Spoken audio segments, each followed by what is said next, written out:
So we're coming up on talking about the economy and how several economic indicators show that there's going to be a slowdown in hiring.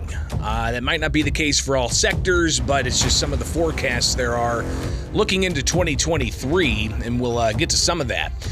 But Midwest Family Broadcasting is hiring. If you haven't heard the commercials, they're looking for some qualified sales reps, so be sure to keep your ear open for information on how to apply for that.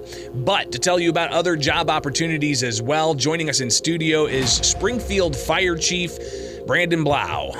Chief, thanks for taking time with us. It's good to have you in studio. It's the first time we've actually seen each other. So I've heard you at the city council meetings. I've heard the reports.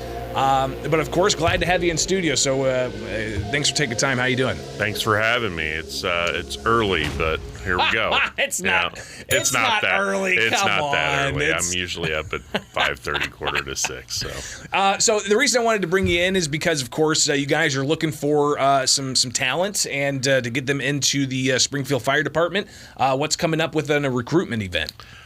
So we've set off our campaign to try and collect as many quality candidates as we can. We're gonna give our first test in a couple of years on January 5th and January 7th.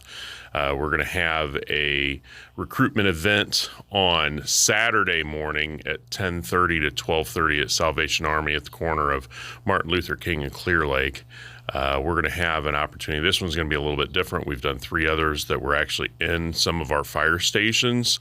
Those were more of a come in, look around, see what we do, talk with our people. This one's going to be a little different. It's going to be a little more interactive. We're going to have some videos. We're going to have some people to talk to. You can try on some rig gear and talk to some folks, but we're really just trying to get the word out so that we can get as many candidates as we can to get excited about joining the fire department. So who would be qualified for becoming a Springfield fire officer? I mean, give us the age, do you guys have residency in Springfield for the fire department? So the residency is a little complicated as far as you can take the exam living from anywhere. So if you got people out of town, out of state, they're more than welcome to come and take our test. But within a year of being hired, you have to move into the city limits. That's the residency requirement that was set forth a couple of years ago. So, but as far as just taking the exam, we'll take anybody from anywhere as long as they can pass our test and they want to come and work for us. And you got to be 20 years old to take the test. Got to be a U.S. citizen. You got to have the ability to pass our written and our oral interview. There's a background check, and basically on the background check, we have the requirement, no felonies, and most misdemeanors are okay, but there's a few that also you can't have in your background. And one of the reasons why we do have kind of a fairly tough background check is we're sending people into people's homes all the time. When you're talking about law enforcement, a lot of times they're engaging people in public, in their cars, that kind of stuff.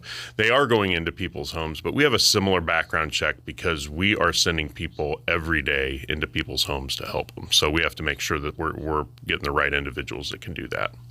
We're talking in studio with Springfield Fire Chief Brandon Blough about an event they've got coming up, a recruitment event. It's going to be held Saturday, the 17th, from 10:30 to 12:30, and that's going to be at the Salvation Army Community Center there off of Clear Lake here in Springfield. And while you're hearing all the economists out there projecting that there's going to be an economic slowdown in 2023, crucial services like the fire department are going to be looking for employees. Talk about the efforts when it comes to diversifying the workforce. That seems to always be an issue that's brought up at the city council. How do you go about getting more people, qualified people, to come from minority communities? Well, what we've done up to this point is one of the main factors is we hired a consultant that had helped the city police department get their the diversity amongst their ranks a little closer to where they want to be. And I think that that's been really effective so far.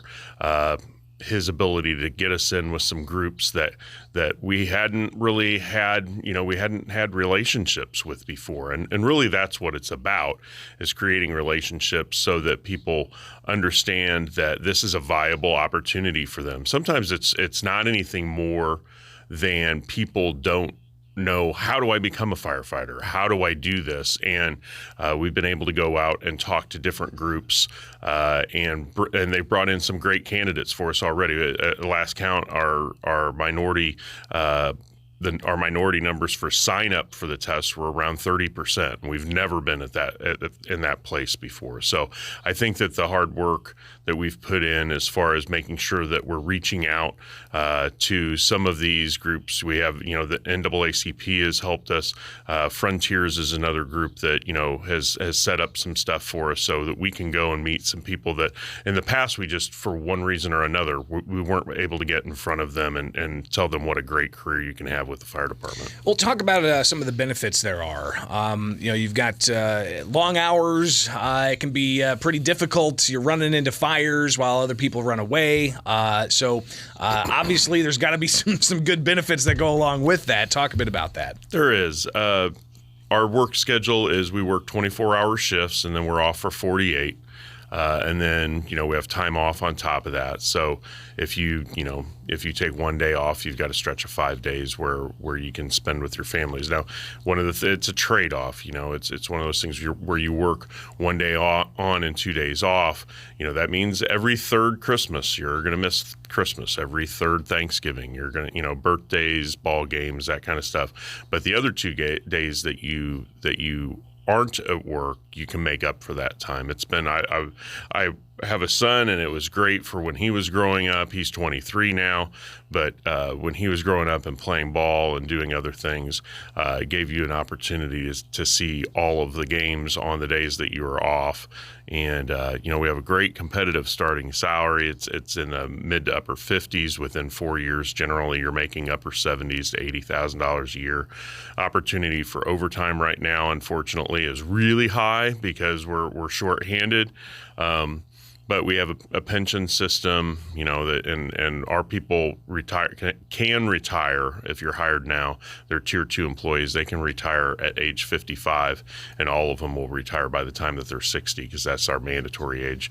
You don't want 73-year-old firemen running in and trying to help you out. So we try. Is there an age cap? You had mentioned 20 to be able to apply and take the test. What about the cap? I mean, is 55 that cap? No, you can take the test up until when you're 34. You can't be 35 yet, and you have to be hired by the time you're 36. So you have to have 25 years in the pension system to be able to draw a pension.